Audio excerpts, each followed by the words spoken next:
benvenuti sul canale Il Diario di un musicista musicologo. Se pensate che l'opera sia solo arie e costumi, preparatevi a cambiare idea. Da secoli l'opera mette in scena delitti, suicidi, gelosia, potere e scandali. E non è un caso. Sono storie che ci attirano, ci spaventano e ci fanno emozionare. Vi propongo un viaggio nel lato più oscuro dell'opera. 2 omicidi famosi, 2 suicidi memorabili e poi il finale con Lucia di Lammermoor.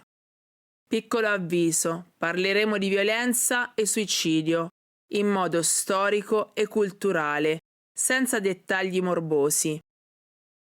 L'obiettivo è capire come l'opera racconti questi temi e perché continuano ad affascinarci.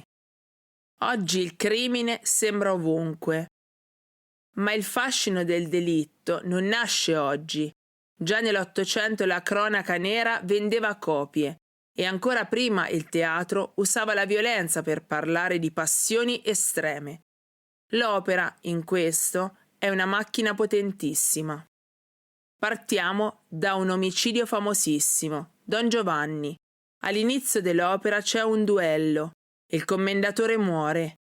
È un colpo fortissimo, la storia nasce già con un delitto e da lì tutto diventa fuga, paura, destino.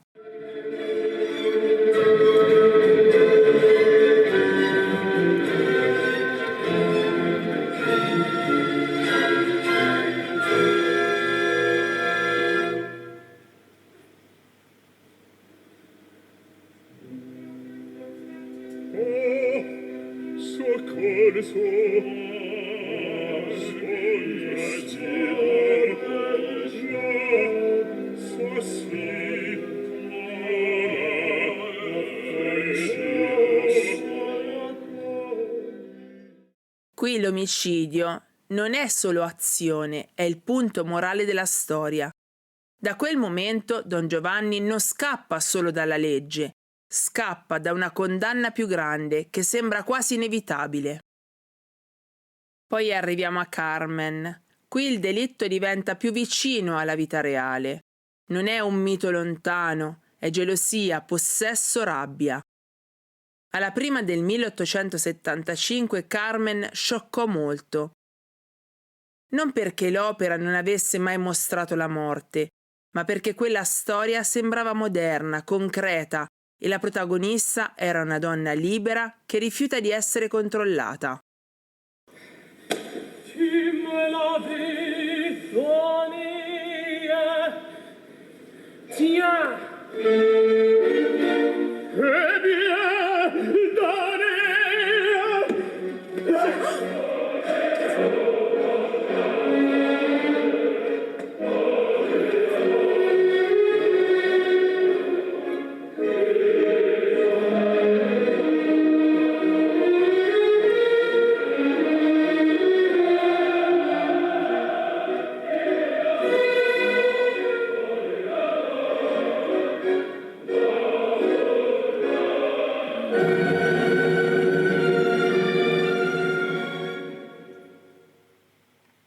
Il punto è proprio questo. La tragedia non sembra leggendaria, sembra possibile.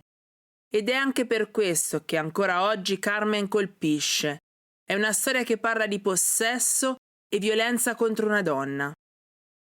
Quando l'opera racconta un suicidio, spesso non lo fa come gesto rapido, lo fa come discesa psicologica.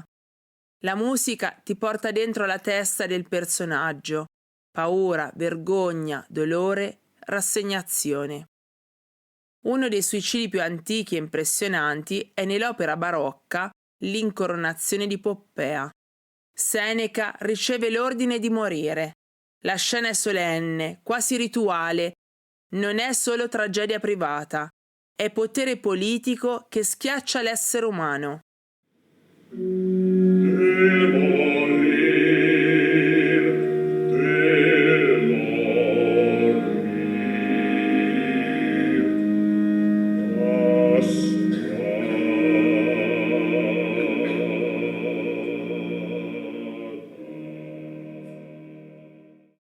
L'aspetto più inquietante è che subito dopo chi comanda festeggia.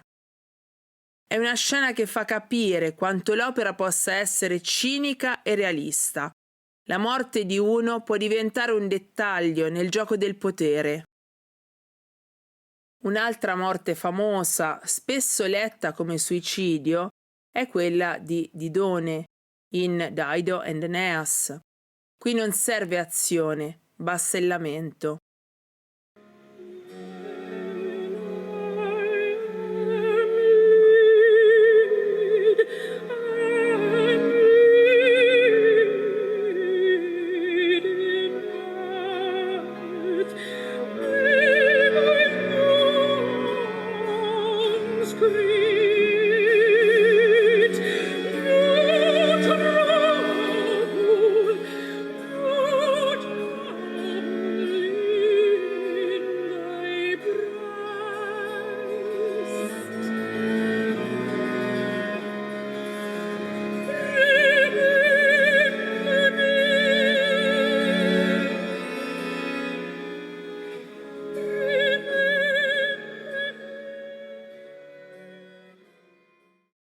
È l'esempio perfetto di come l'opera trasformi il dolore in qualcosa che ti resta addosso. Chiudiamo con Lucia di Lammermoor, l'apoteosi della tragedia, follia, omicidio e suicidio nello stesso universo emotivo. Lucia viene spinta in un matrimonio che non vuole e la pressione la spezza. Lucia impazzisce e uccide Arturo, lo sposo imposto. È uno dei momenti più celebri perché non è solo violenza, è il crollo di una mente intrappolata.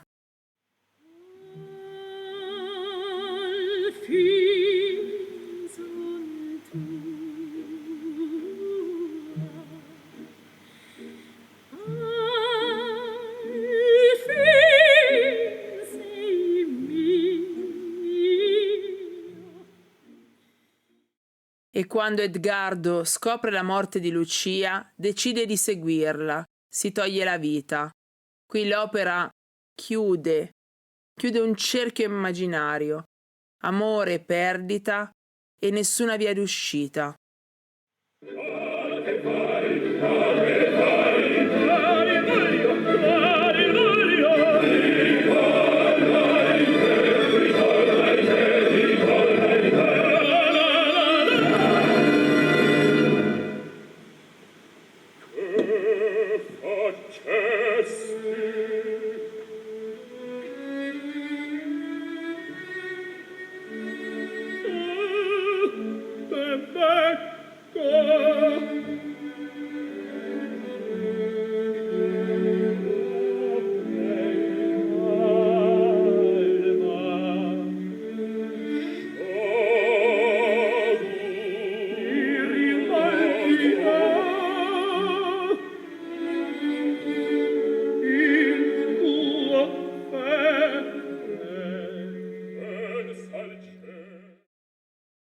Allora perché ci affascina tutto questo?